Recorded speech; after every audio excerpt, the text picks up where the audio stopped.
I want you to try something for me, just a quick mental exercise to kick things off. Yeah, whatever you are listening from right now. Exactly. So, uh, picture the room you are sitting in. Maybe you were in your car or your kitchen. Now, mentally start deleting things from the space. Okay, we are scrubbing the scene. Right. Take away the furniture, take away the walls, take away the air itself. Keep going until you have stripped away literally every single atom of matter. So you are just left with nothing. Well, yeah, what do you have left? Standard physics would say you have the vacuum, just empty space, the void. Right. But here's the question that kept me up last night after reading today's material. What if that nothing is actually the most complex something in the universe? It is a pretty wild thought, honestly. Yeah. But it is also incredibly beautiful once you wrap your head around it. It really is. What if that blackness isn't empty at all, but is actually a rigid, living geometric field?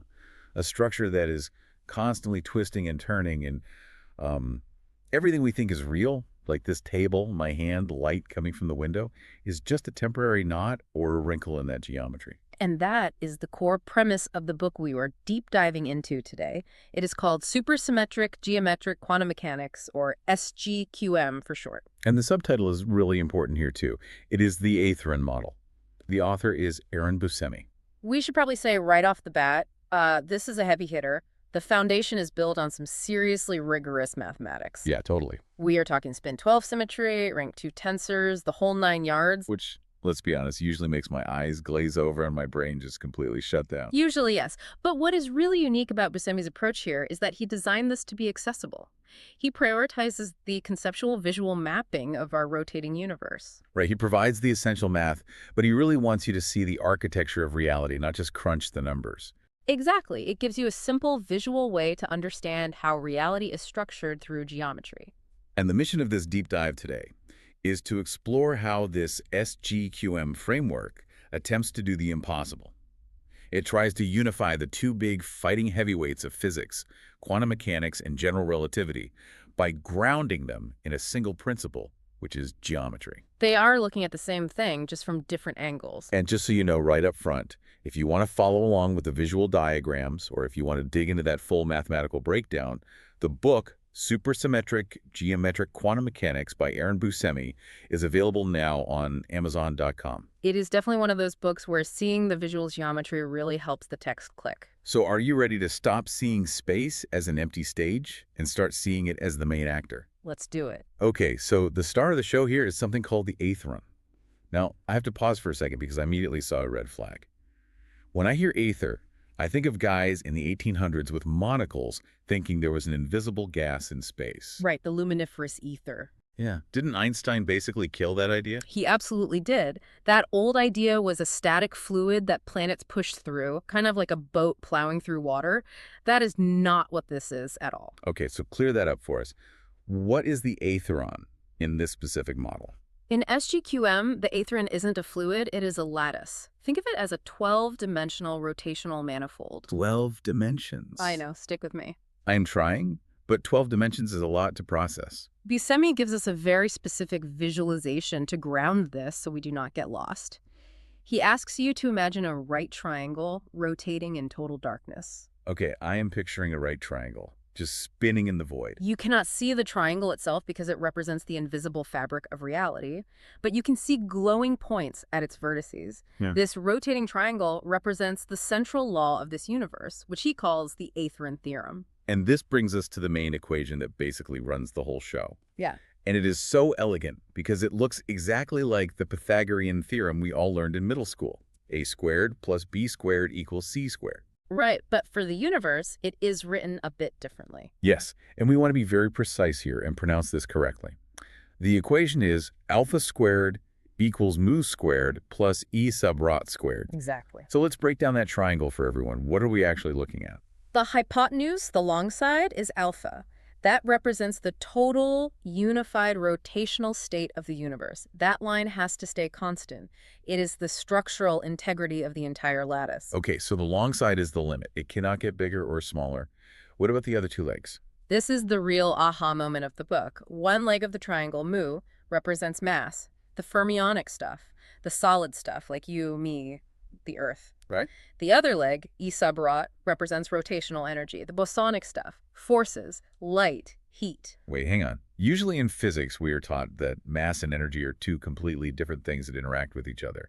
But this model is saying they are just different sides of the same triangle. Precisely. They are orthogonal, meaning 90-degree, projections of the same rotating geometric object. Orthogonal projections. Give me a real-world analogy for that. Imagine holding a ruler up against a wall in a room with a light source. If you rotate the ruler, the shadow it casts on the floor might get shorter, but the shadow it casts on the wall gets longer. Right. The ruler itself did not change size. The hypotenuse did not change. You just rotated the angle. In SGQM, mass and energy are not separate things. When one increases, the other simply adjusts to keep the whole structure intact. So you're saying mass isn't a thing and energy isn't a separate thing. They are just the Aetheron pivoting. Yes. Because of that Pythagorean relationship, if you increase the mass leg, the geometry must decrease the rotational energy leg to keep the hypotenuse intact. That actually explains E equals mc squared in a totally intuitive way. It is not about magically converting one substance into another. It is literally about rotating the geometry so one aspect becomes visible while the other one shrinks. It changes the entire paradigm from interaction to configuration. The universe isn't a box of particles bumping into each other. It is a single geometric object shifting its weight. Okay, shifting its weight leads us perfectly into the part of the book that honestly broke my brain a little bit. I had to read section 14.1 3 times. The non-propagation hypothesis. I had a feeling you would bring this up. This is the big foundational paradigm shift. I have to, because this challenges something so basic I never even thought to question it. In my head, if I turn on a flashlight, a little packet of light, a photon, shoots out of the bulb, travels through the air, and hits the wall. It moves from point A to point B. That is the conventional view. Light and gravity propagate through space, like a bullet through air or a ripple through a pond. But Buscemi says that is completely wrong. He says absolutely not. In SGQM, nothing travels through the vacuum, because the vacuum is the thing doing the waving. Okay, but if I shine a laser at the moon, it takes about a second to get there. Something is clearly moving. Is it, though? Let me give you an analogy directly from the source material. Imagine a massive sports stadium filled with people. They are going to do the wave, where everyone stands up and throws their hands in the air. Sure, I have done it at baseball games. When you watch the wave go around the stadium, it looks like a physical object is moving across the stands. It looks like a huge hump is traveling at 20 miles an hour. Right, you can track it with your eyes. But did any single person get out of their seat and run around the stadium? No. They just stood up and sat down in place. Exactly. The people are the Aetheron lattice. They are stationary. The light you see is just the synchronization of them standing up. The wave moves, but the medium stays put. So when I look at a star in the night sky, a photon didn't actually travel a million years to hit my eye. No. What appear as waves, whether gravitational, electromagnetic, or quantum, are localized, phase-dependent reconfigurations of the Aetheron's geometry. It is the central shift. The geometry just re-equilibrates coherently across the manifold. Yes. The lattice between you and the star executed a sequence that rippled to your eye. That makes perfect sense conceptually. But then what is the speed of light?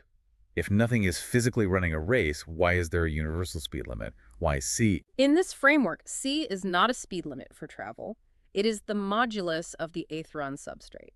Modulus. That sounds like a materials engineering term. It is. It refers to the stiffness of a material.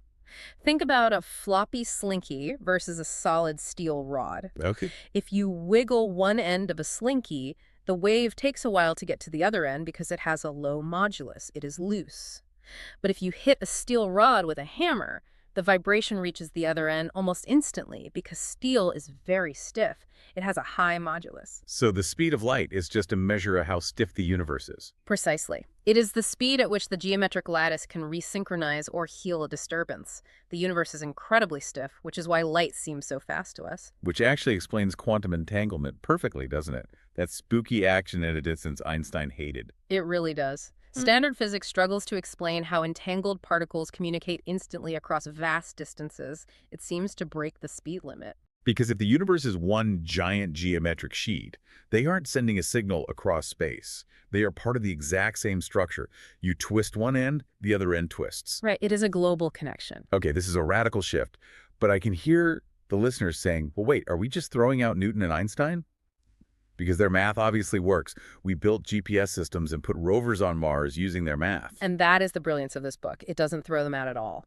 Section 14.2 has this incredible summary table that walks through how SGQM views all established paradigms. It views them as accurate, lower dimensional projections of the 12-dimensional reality. Let's walk through that summary table because it really clarifies things. Start with Newtonian mechanics. So the old view is that Newton defined forces as external influences acting across space. Action equals reaction. And the SGQM reinterpretation. SGQM says those forces are just macroscopic shadows of deeper rotational symmetries. Action and reaction are not independent processes. They're just opposite phases of a single geometric transformation. The whole Aetheron is pivoting. Newton discovered the effect, but SGQM explains the mechanism. Okay, what about Bohmian mechanics? This is David Bohm's idea of a pilot wave guiding particles. Right. Bohm suggested a hidden order. SGQM supplies that missing hidden order. The 12-dimensional Aetheron is the explicit geometric synchronization field. So it takes Bohm's metaphor of a pilot wave and turns it into concrete, supersymmetric geometry. Exactly. And then there's the big boss, Einstein's general relativity.